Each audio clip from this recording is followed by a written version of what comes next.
it says, being Christians, that, being committed Christians after marriage, sometimes we feel it difficult to understand each other. So maybe we can ask both Brother Zach and Sister Annie to give their... Sister Annie first.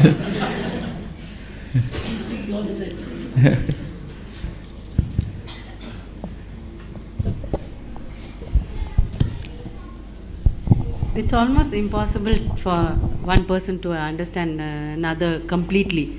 But I think we should try to, from a wife's point of view, we can say, express our opinion and then leave it. Maybe... Like if your husband eats too fast.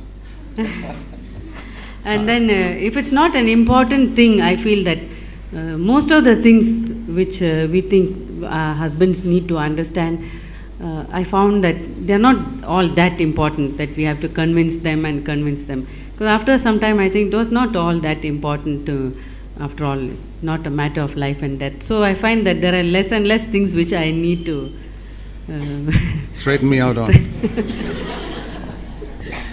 Which works me up. Yeah, one of the best definitions of marriage I've heard is two imperfect people imperfectly related.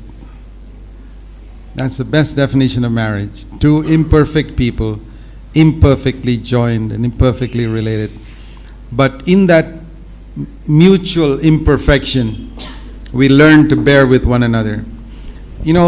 It's not only in marriage, even in the church.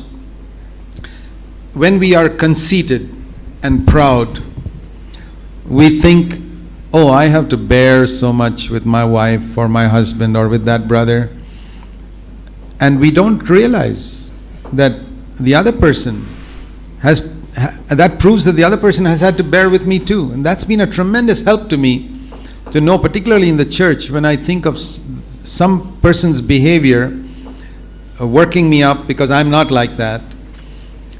I say, well, my behavior must be working that person up too. Also, I don't realize it. I'm sure that person doesn't realize it.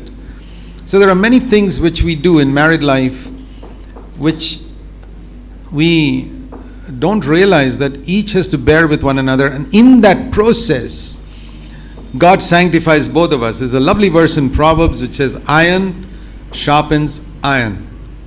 So, you can only sharpen iron with iron. So that's what happens in mutual relationship. We bear with one another.